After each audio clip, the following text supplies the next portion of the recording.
Oh my goodness, you are such an inspiration. Wow, you really are. You're so strong. Can I pet your service dog? Ugh. 1, 2, 3, let's go! We are artists, parents, teachers, good guys, bad guys, students, leaders. I'm not your inspiration, yeah, I'm fully who I am. Got my own expectations that don't fit into your plans. I'm not your sad story, so I wrote it in this song. Everything you know about disability is wrong. Yeah, everything you know. Yeah, everything you know about disability is wrong. Hey listeners, welcome to another episode of Everything You Know About Disability is Wrong. Today on the show, we have Matthew Shapiro. Matthew is a disability rights advocate, consultant, and public speaker. He has spent most of his life working to raise awareness and improve understanding of disability issues across sectors. Matthew's career blends personal lived experience as a disabled person with formal training in disability-related programs. He's also the founder and CEO of Six Wheels Consulting. Welcome to the show. So nice to have you. And happy Disability Employment Awareness Month. Yes. Happy ending, everybody. And thank you so much for having me on, Erin and Lily. I'm super excited to have a wonderful and hopefully engaging and dope conversation with you guys. I'm excited for a wonderful, hopeful, engaging, and dope conversation too. That's like what we want from everything. There you go. Before we dive into this dope interview, I would like to begin with audio descriptions. So I'll start. This is Lily speaking. I am a mixed race white passing person with short brown and blonde hair and green eyes. I'm wearing my usual Lakshmi pendant that I will mess with throughout the whole episode. And if not, it'll be this blue and green fidget toy that I'm messing with. I'm also in my new office space. I talked about this a little bit in other episodes, so I just like to acknowledge it. I no longer work from a desk. I accommodate my chronic pain by working on a bed, and I'm comfortable, and I have a big Jonas Brothers poster behind me. So things are good from Lily's camera's point of view. Erin, your turn. Hello, this is Erin speaking. I'm a white presenting woman I have red hair. I say this every time. I have red hair, but my hair looks brown in this lighting. I have blue eyes, and I'm wearing a white and pink striped shirt. And I'll pass it to Matthew. Sure. Hi, everybody. This is Matthew speaking. I am a white presenting male with black rimmed glasses. I'm wearing a gray collared shirt. It does have my Six Wheels logo on it, but you can't see that. I'm sitting in my wheelchair in my office, in my home. And yeah, just again, stoked to be here. Awesome. Matthew also has some gorgeous like plants and art behind him. Like the setup is lovely. Like this is very nice. Thanks for the assist, Lily. Appreciate it. I'm just staring at your plants. They're really gorgeous. I'm like, Thank I you. should get some plants in here. It looks really nice in the frame. We can thank my mom for all that. So there we go. Go moms. We love moms on this show. Go moms is actually something we have yelled on multiple episodes of this show. Love it. All right, Erin, take us away. Let's dive in. All right, so the first question we always ask is, the name of this podcast is Everything You Know About Disability is Wrong. And what do people get wrong about you? Oh, wow. That is a loaded question. So I think there's a lot of things, right? I get a lot of times like, wow, you're so articulate and you're so smart. And, you seem so normal. I've gotten all three of those many, many times when I'm doing the work that I do. And, I think people have this perception that if they see all of us as disabled people, right, they expect us to have speech challenges or not be super smart or, be like sad all the time. And as the three of us know, like, yes, all of that can be true and days can bring that about. But for the most part, right, we are just typical people that want to live lives, want to have relationships, want to do work, want to do crazy things as young adults, right? And I think if the rest of, I think the biggest problem isn't us, it's like society, right? And not to call out all of society because it's not everyone, right? But it's this just negative perception that like we need to be fixed or we need 100% support. Not to say that like we don't need support, because we do, but it's just this overall perception that like all we need is to be helped, and all we need is like, and we're not smart and we're not articulate and we're not all of those things that I mentioned before. Yeah, I think assumption is like the most common through line we get with the answers to that question. And what you said, like, yes to all of that. And that, sometimes we do live the like stereotyped assumptions, and sometimes we live completely different lives. And Easter Seals is running a campaign right now called Know the Facts. And it's just built on like, wow, the general public does not understand the breadth and scope of disability. Like, even when we think about that 1 in 4 Americans being disabled, any assumption you have, like, I don't think that there's anyone out there who has these assumptions that actually believes that 25% of the population is this one identity, like, or this one type of person. Right. We're such a varied group because we're a huge group. Well, and it's interesting too that like in 2025, almost 2026, right? Like those assumptions still exist, right? And I think that is something that bothers the ever living bejesus out of me, right? Because it's like, all right, the ADA has been around since 1990, 91, right? And the fact that those assumptions still exist in 2025, 2026 is astonishing to me, right? Like, I would not be surprised that so many people in this world know at least one person with a disability, right? And so the fact that like we're still having to, not to say that the know the fact campaign isn't needed, but like the fact that we still need to do that also is like, I don't want to say problematic, but it's frustrating.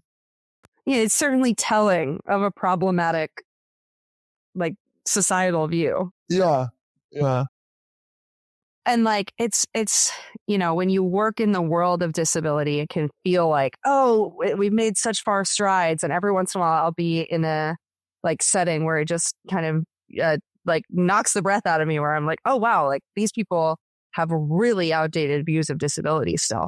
Right. It's, I agree. I tend to get like, I feel conflicted in myself a lot of times, because it's like, I know we've made progress, and I know that we have a lot of progress to make. And I also know that like in order to make that change, like we have to be in the fight to make the change. Mm-hmm. But the other side of me is also like, but I'm also really tired. And I'm also really like, I don't always want to be the one to have to do the education and to have to do all the things. And like, to me, that's like a really, and that just happened to me like recently, right? That there's like this really big internal struggle of like, yes, I love my work that I do. I love being an advocate. I love having conversations like this. But the other side of me is like, I'm also really tired of having to be the person that's like,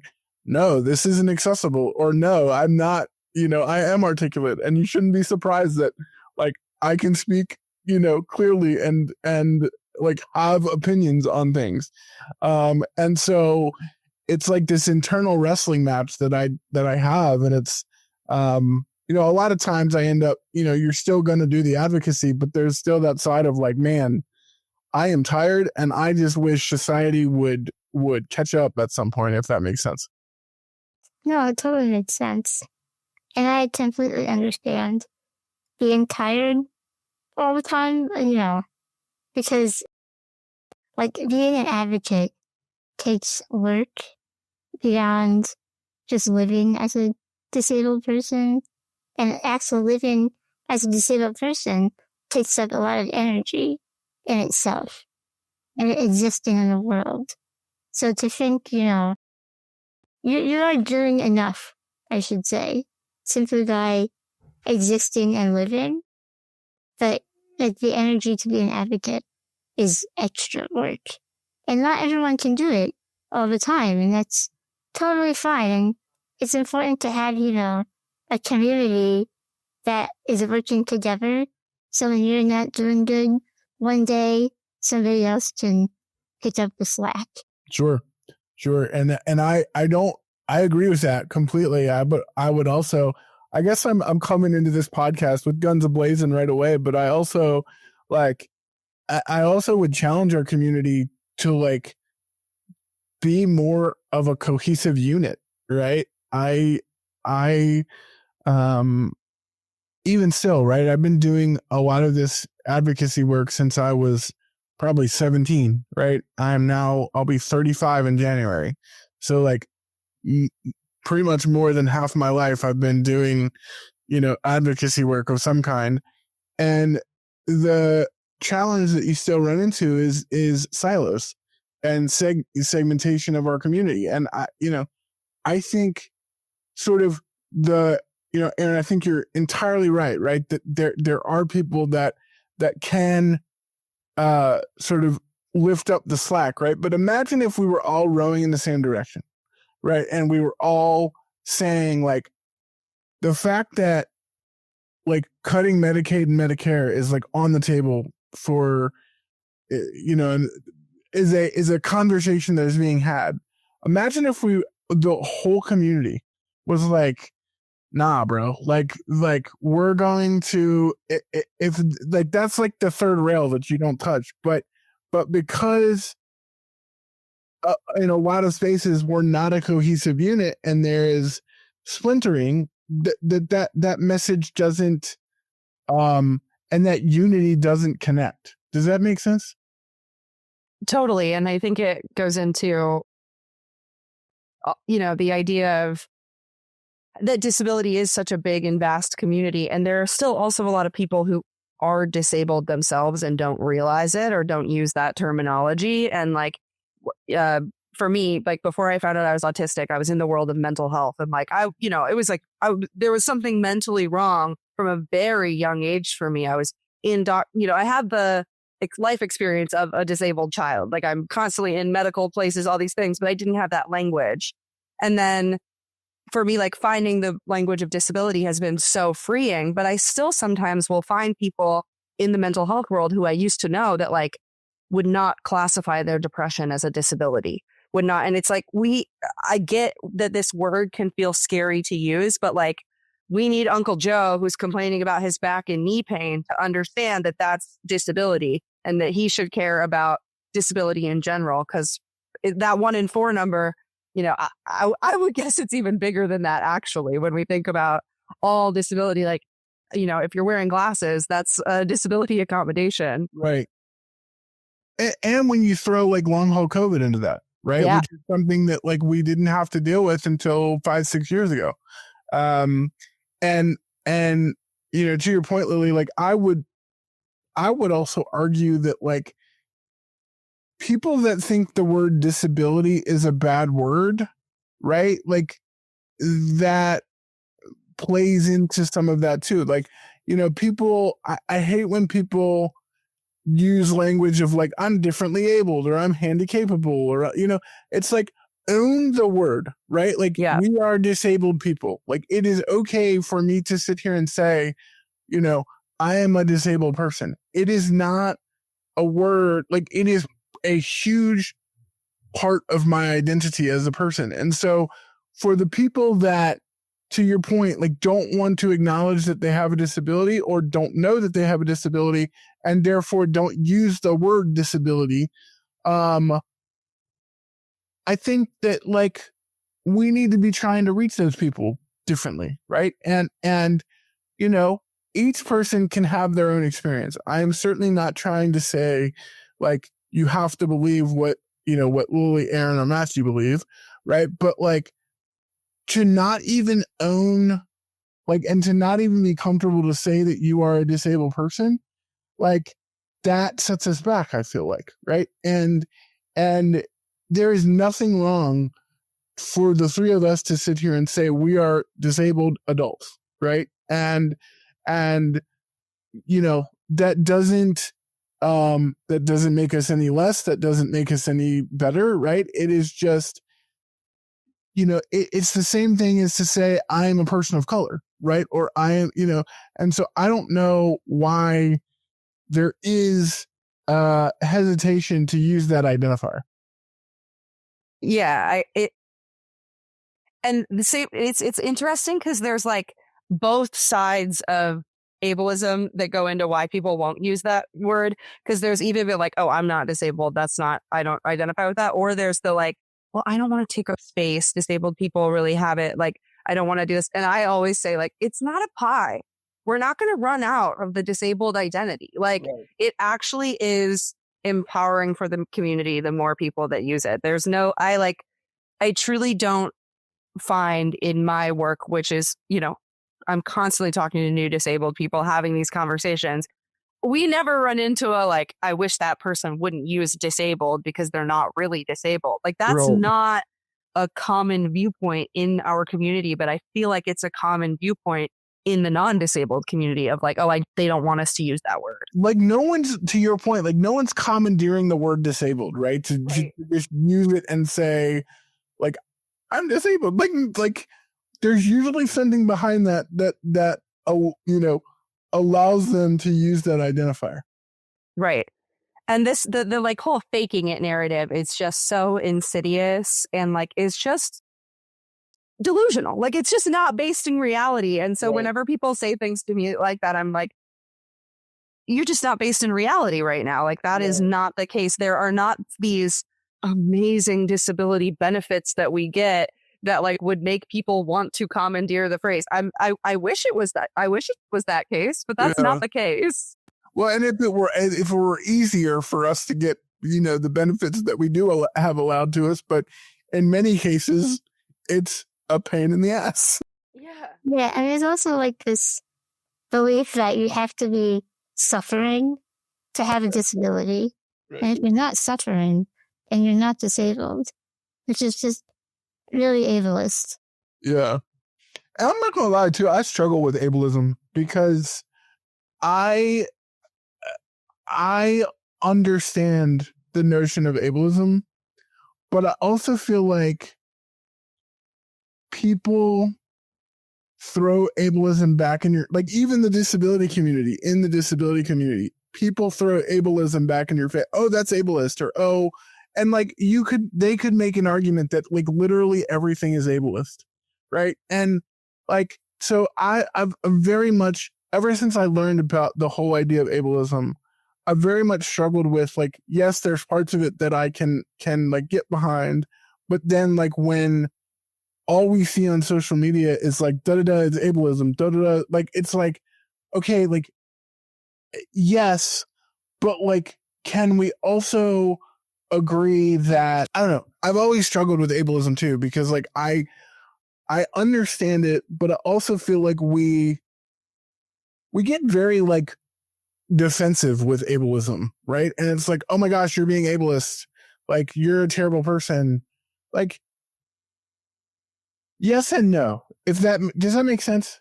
It does. And I'm so glad you brought this up. This is like my, I'm going to get on my soapbox for a second because I have thoughts on this, because I think it is, this is like what I dream of someday, like getting a PhD about and getting to write about, in that, like, I think that we in general speak about ableism entirely wrong, in that, like, when ableism gets brought up on social media, like in that, like, well, this is being ableist because you're not thinking about the people who blah, blah, blah. Sure. But ableism is not just like bad against disabled people. People think ableism translates like ableism means bad against disabled people. And I personally would love to rewrite this narrative and help us understand that ableism is a hierarchy of brain and body function. That is what ableism is. So ableism is the root of most other isms and ogenies out there, right? Because when we think about, let's take misogyny, like this idea of like women are too emotional. Right. What does that boil down to? It boils down to like women's brains work differently and therefore have less value. Same thing with like when we get into racial inequities, people like we think about like, well, this race is XYZ, whatever awful statement people make. Yeah. Well, what they're saying is like this race's brain and body work different. And so I try to think of it as like a hierarchy. Are you saying in that case, like, just so I'm trying to be clear, and because I think I agree with you. So what you're saying is like with ableism, basically like the hierarchy is saying like disabled people's brains and bodies work differently than everyone else's? It is saying that if your brain and body works differently, you have less value. So like I personally believe, like I do not want to live in an ableist belief system. So I acknowledge that our brains and bodies may work different based on lived experience or literal disability. Great. I don't think that means that we have any less or more value. I don't Agreed. think any human, and that's the part that I think it's like messed up on social media is when people are like, well, this is ableist. I want to respond like, well, of course, this whole world is like, we have a world based on how productive you are means you're like an exceptional human. Right. So how do we reframe the conversation of like, what does it mean for everyone to have this stuff that they need to feel valued? And who's to determine what production is? Right. Like, yeah. Like who's to say like, because I can, only do X amount, like that is my level of production that I can provide to society, right? Like who's to say that like you have to do X number of things by X number of time. That is like what production is supposed to look like. No, right? Because like, I work slower. I have to process differently. That also doesn't mean like I don't bring value to what we're doing. Absolutely. And like I'll tie it up with the like statement I made about the like misogyny example. I as an autistic woman in general, I am a very emotional person. You say the right thing, I'm crying. It's a fact about me. But it doesn't make me less valuable, actually. It is a completely different thing that I offer that could be very beneficial to a group of people who maybe struggle with emotional processing. It's just like, I think that to be anti-ableist is to acknowledge that there is, all of us do work differently. All of us do process and experience the world differently, but none of us are better or worth more because of it. And as a male who suffers with anxiety, I am a hot mess, right? So it's not to say like, oh, just because, you and Erin are female, like, no, right? Like I go to therapy and I take medication for anxiety. And like, if my anxiety is really bad, I'm a hot mess. And so, luckily I've been able to get that under control, but I think that like that blanket statement of like males can be emotional too. And like, that's also okay for men to show emotion. I think that there's an element of like, oh, be a man, don't like suck it up and deal with it. And it's like, no, like you can cry and you can go to therapy and you can do all the things too if it makes you a better person and it makes you feel better. Yes. And I love that you said that, because in this whole conversation, I think a red flag of that hierarchy coming up is basically in any conversation. If you think to yourself, suck it up, push through this. Right. I always say challenge that with like, is it because if you don't, you will think of yourself as worth less? It's funny, right? Because I talk about that a lot with my work, and it's something I struggle with, because what I have figured out is I work my butt off because I feel like I'm trying to prove society wrong, right? I work as hard as I do because I am trying to sort of rise above what society thinks I should be doing, right? And so and this is something that I've had to work through in therapy, which is like, I also have to remember to take a break, right? And to not like overwork myself. I love what I do. My work is amazing. I've gotten to do so many cool things. It's been a great year work-wise. But I also it's if I don't rise above, then we're going to get back to that societal conversation you were having earlier, that society doesn't view us as having value. And so it's this weird wrestling match between wanting to show value, but then also finding the balance of being okay if you don't reach the benchmark, and also making sure that you're taking time for yourself, if that makes sense. This podcast is brought to you by Easter Seals. Easter Seals empowers people to live independent, full lives, and we've been doing it for over 100 years. We're in communities nationwide, providing support at every age and stage of life. Whether you need employment services, mental health support, or want to find a welcoming community, we've got you covered. Visit easterseals.com to learn more. Yeah, that makes complete sense. And something I really relate to, because I think I've talked about this before on other episodes, but there's this desire in me, and obviously in you, that we don't want to fit into the stereotype of disability. So we push ourselves to do everything all the time at 100%. Yep. And then you get to the point in your life where it's at least I have, where you say, I'm done trying to please other people and to not fit in that stereotype, because it's also ableist of me to think that I don't know, you know what I'm saying? I do. To be honest with you, I don't know if I am there yet personally. I'm very much a people pleaser. And so it's I'm not. It's doubly it's doubly, I have the individual motivation, but then I also am trying to please people. And so, again, therapy's great, and I highly recommend everyone doing therapy, right? Because it's become very clear to me in the work that I'm doing in therapy that I have to change the mindset. But in all the therapy I'm doing, I'm doing so much therapy right now, but I am rewriting my brain and how I think, and it's so refreshing in that way. Yeah, and it's believe me, you'll get to that point where you're just no. Yeah. But for example, I have a problem with trying to do all the things all the time.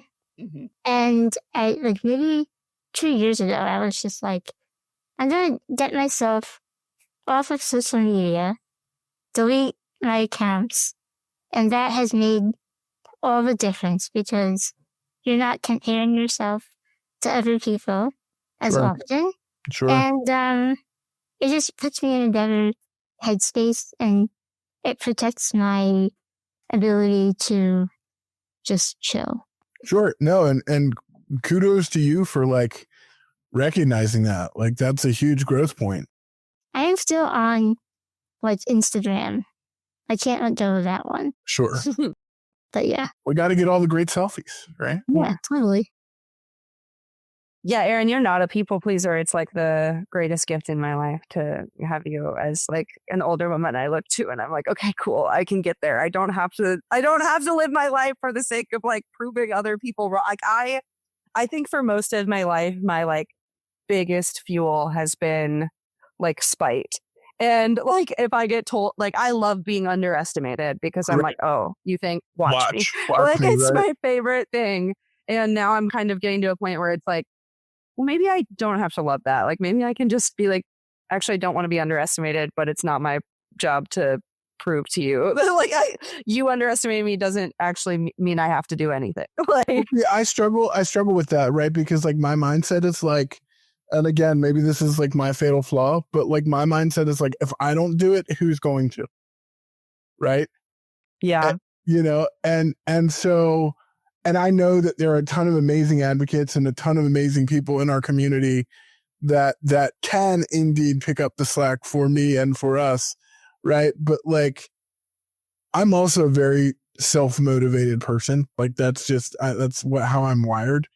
And again, maybe that mindset is like playing into my challenge, but like it's also again hard to break that that's how I've been like built for 30 almost 35 years, and it's like, oh, that is a well ingrained like thought process in my brain. But again, that's what therapy's for.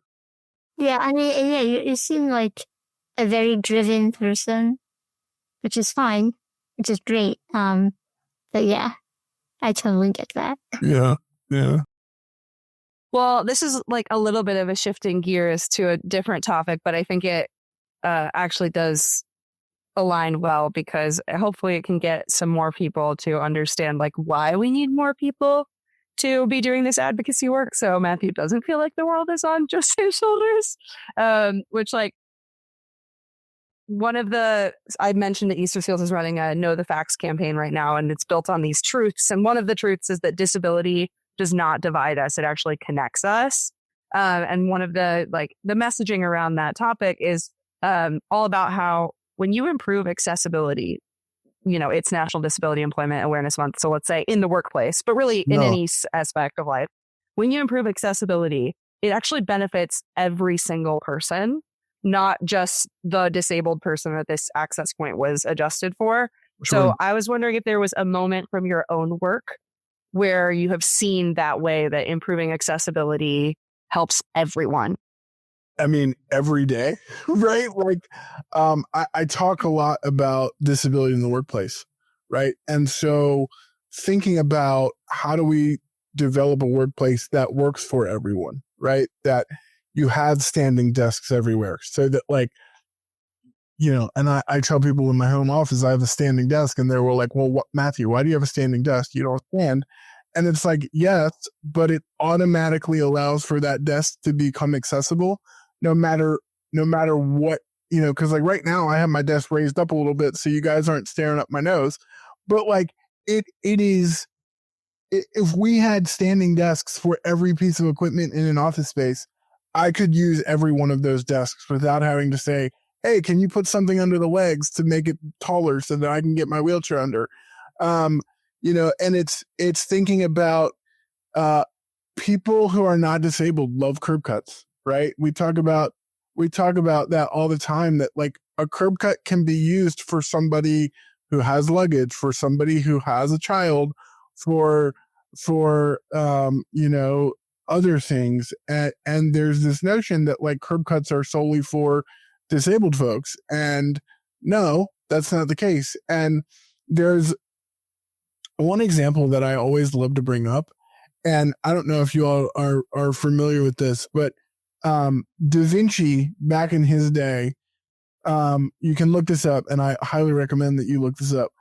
He built something called the Perfect City, and it was a city entirely made with ramps, no stairs, no anything, right? And it was on like a water like boats could use it, but there were no stairs anywhere. Now, imagine if we did that today, right?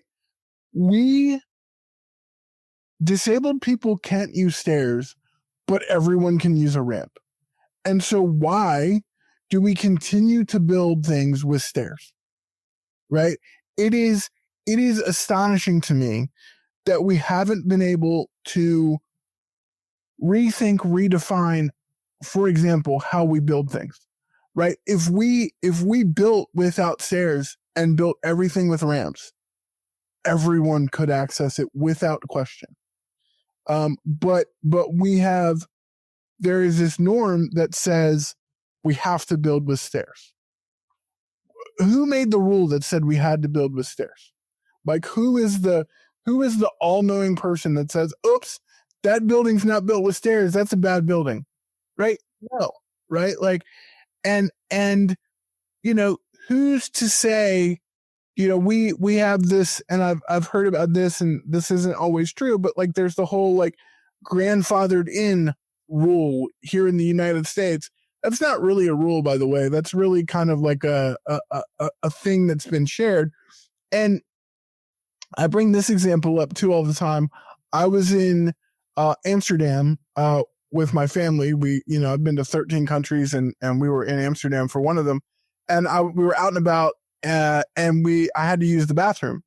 And so we were looking for an accessible restroom. And so we go into this really old church, and we're like, hey, do you guys have an ADA, a disability accessible bathroom? And they're like, yeah. So we go in, and it's this beautiful bathroom, large, has grab bars, everything you would think you would need in a fully accessible single stall bathroom, right? So a same-sex attendant can go in there with you, an opposite-sex attendant, without questions. And so out of curiosity, I asked the person at the front desk of the church, hey, like, when was this built? And they go, the 1300s. And I was like, yo, if they can put a fully accessible, amazing looking bathroom into a church that was built in the 1300s, and yet we in the States can't do that because, oh my God, it's grandfathered, like baloney, right? Like baloney. Baloney, yeah. Yes. This gets brought up a lot with like Broadway stages. Well, like, they're historic and there's so much history behind them, so we can't modify them. Yet somehow we've got actresses flying. Right. Like, if we can make these modifications for other things, like it's just, it can be done. It can be. And totally. I was watching a YouTube video. I'm really into Greek mythology. Nice. And I was looking at a video of some guy. He went to the Parthenon, and I was like, oh, look at it go. It's probably not accessible. They have an elevator, and that's like over 2,000 years old. Right. Yeah. If they can do that, what's happening? I got stuck in the Sistine Chapel, right? So like they have like one of the kind of the chair lifts in the Sistine Chapel kind of thing, right? Where you roll your chair on and everything. And like they didn't know how to use it. And so we were joking as a family. We were like, well, guess I'm sleeping in the Sistine Chapel tonight. I don't understand why there is this notion here in the States that like can't do that. I mean, part of me does understand it, right? Because it comes down to like money, right? But I think that's pardon my French, like a BS excuse. And like when I went overseas, it was like, man, I wish I could like move over here. And like, I feel like I would, there's single stall restrooms everywhere. There is family restrooms that can fit like 10 wheelchairs in them without question. Right. There's, we did a gondola tour, right? And there was a fully wheelchair accessible gondola that I could get in my power chair. And it was, I think it frustrates me that we are unable or unwilling to think outside of the box here in the States to do stuff like that. Yeah, and there's so many people like see something and they say, this can't be made accessible. And they're not even going to try. Right. And that's really frustrating. Because there's a lot of different options. And like you said, thinking outside the box. Right. And honestly, like that's a huge part of the work that we do with Six Wheels is to say, like, look, it doesn't cost you, it doesn't cost you $1 billion to make something accessible, right? It is things as simple as, rearranging your office space to make it a more universally designed space. Thinking about instead of like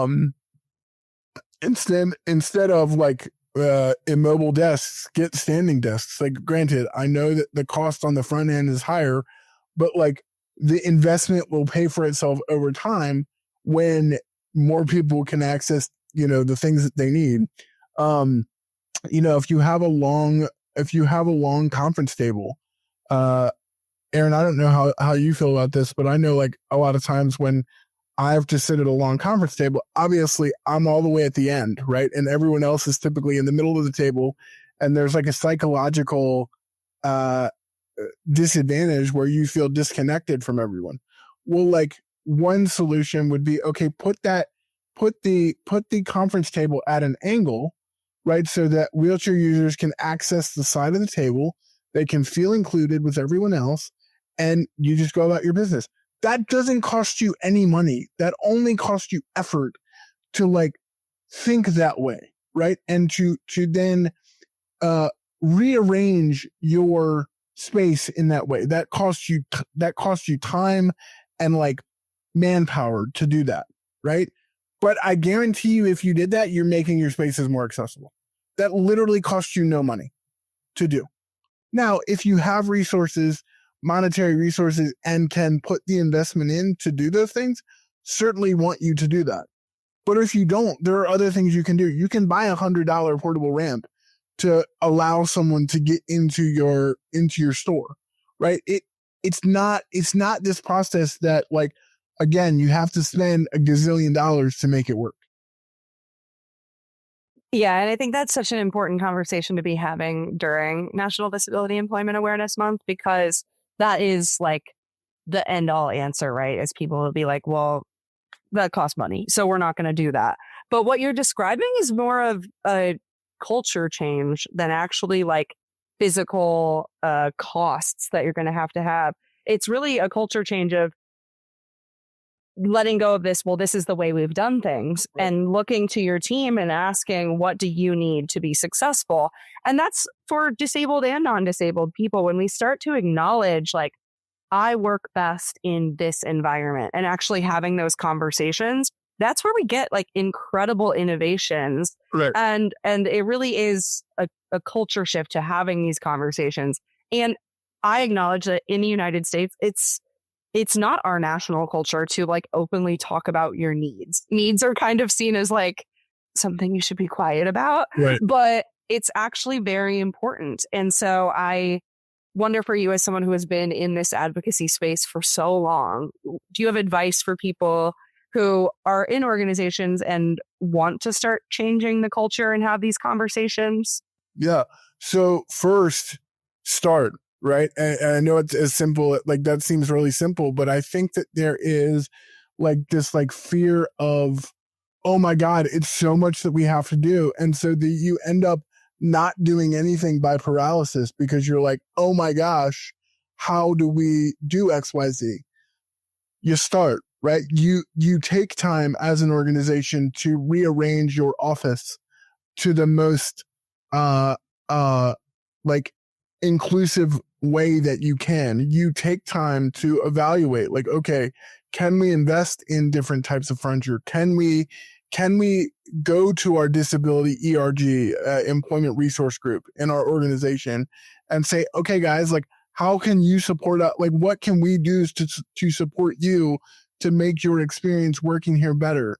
And you can develop a plan, right? You can say, all right, as an organization, we're going to take a year and we're going to develop a disability inclusion plan. We're going to talk about how do we develop a strong disability corporate culture, right? Like, how do we recruit people with disabilities to come into the workspace? How do we represent disability, right? Is it on our marketing materials? And when you are representing those people, are they truth, authentic, and real disabled people, not clip art that is found or staged imagery, right? It's real, authentic people. And when you develop that plan that I mentioned, it doesn't just sit on a shelf. There are actionable steps that can be taken to improve the process. And it's a plan that is regularly reevaluated. Like, what are we doing right? What are we doing wrong? What can we revisit? What can we do better? How can we innovate? All of those things that you sort of mentioned, Lily. Yeah, and it's, proven time and time again. I don't have the specific facts or sources on this, but you can fact check me for sure, that creating an accessible work environment is good for your business. Like, it is just good business. We see massive returns on investment in accessibility, and hiring disabled people is proven to be good for organizational company culture in general. And, if there's anyone, if you manage people, whether it's one person who is non-disabled or a group of people that may have disability, if you're not taking disability into account, I do think you are missing the mark as a manager, because these conversations do need to start between every small team that exists of just saying, how do you work best? And these conversations of, do you want to be called on in a meeting, or would you prefer to know in advance if you're speaking? Do you like an agenda beforehand? Like these kind of conversations, they, this idea of like, how do I start my disability plan can seem quite overwhelming. Yeah. But, I challenge anyone listening this October, whether you're disabled or not, to just start a conversation with your colleagues that starts with, I work better when I have blank. Or how can I help you? Yeah. Right? How can I help you be the best version of you while you are working in our space? Absolutely. It is not as daunting as people want to make it out to be. Exactly. I think that is a really important. I think a lot of things about disability and that we've talked about this episode, it just doesn't have to be that daunting. It feels daunting because disability is still so unspoken about, but it is a normal fact of human life. It is much more normal to experience disability than it is to not. And actually. It's more likely now that it's going to happen. Yes. And honestly, if you live long enough, if you're lucky enough to, you will experience disability, because that's how our human bodies work. And it's scary to talk about, but for some people, but I think that, these awareness months might seem like a little, why do we still need this? But it's helpful to have, something to kind of ground this conversation in. If the ideas that Matthew and us are sharing are feeling like, I can't start that conversation. I know for me as an autistic person, it helps me to have little scripts. And in your next team meeting, if you have one in October, it could be helpful to say, it's National Disability Employment Awareness Month. Is there something we could be doing for our disabled colleagues? Because I guarantee if you are in a room with more than 4 people, whether you know it or not, someone in that room is experiencing some form of disability. And to plug here, but if you really don't know what to do, call me, right? Hire me, right? Because that is what we do at Six Wheels. That is one of many things that we do at Six Wheels. And so, like, if you are unsure where to start, have someone like me or Erin or Lily at the table to help you in that process. Yeah. And this episode is going to come out mid-October, and you actually have an event coming up. So do more plugs. So just to kind of give some feedback on where people can find me, we're all over social media. If you look up Six Wheels Consulting, it's the number 6. And then our website is sixwheelsconsulting.com. But yes, we do have a Disability Employment Awareness Month event that we're doing on October 22nd. It is a virtual event, 1 to 4 p.m. Eastern.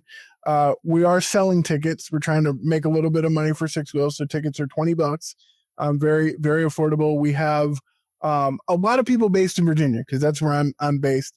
But we have Deborah Rue, who is a very well-known kind of global leader in disability in the workplace stuff. She's our keynote. I'll be doing some stuff. We've sold several tickets already, but we'd love to have more people come join the conversation. And realistically, I just wanted to give people a space to kind of come and vent, right? Because there's a lot of uncertainty right now with what's going on around employment issues federally and all of those things. And so wanted to give people a space to, how can we support each other? How can we, unify and do all that? So if you're listening to this and want to join the event, you can find out about it on our social media pages. We've been posting about it like crazy, and we'd love to have you join us. And there are links to all of Six Wheels' social media accounts in this episode description, so you can find it super easily. And I think that is really important, because everything we said at the start of this conversation about how it shouldn't feel like it's all on you is absolutely true. But at the same time, nobody's got us like we do in this Sure. community. Sure. And having space to support one another is super duper important. Having months where we acknowledge what it's like to be a disabled employee is super duper important. And I hope that this episode potentially has motivated one person to either disclose their disability in their workplace or ask for an accommodation that they need. Because every time we as individuals accommodate ourselves, we make it easier for our colleagues, our community, our family and friends to do the same. So, the most basic thing you can do to move the movement forward is help yourself, accommodate Sure. yourself. Sure. Yeah, no, I couldn't agree more. And I say, we sort of say we're all tired, but that's not going to stop me, right? Like Right. I'll sleep when I'm dead, sort of thing, right? So, yeah, no, we just got to keep working, and I appreciate the work that Easter Seals does, and I appreciate this platform to be able to come on here and talk about things that are really important to me. So, just really appreciate the time, and if anyone has any questions or wants to continue the conversation, please find me on social media. Please go to our website, and would love to work with anyone who's listening. Well, thank you so much for coming on our show. This was such a wonderful conversation and such an important one at such an important time. It was really wonderful to have you on. Thank you so much. Thanks for having me. It was great. Thank you so much. Erin, I love you. I love co-hosting this show with you. So, and listeners, thank you for tuning in. If you're watching the video, thank you for watching. And we'll see you next time on another episode of Everything You Know About Disability is Wrong.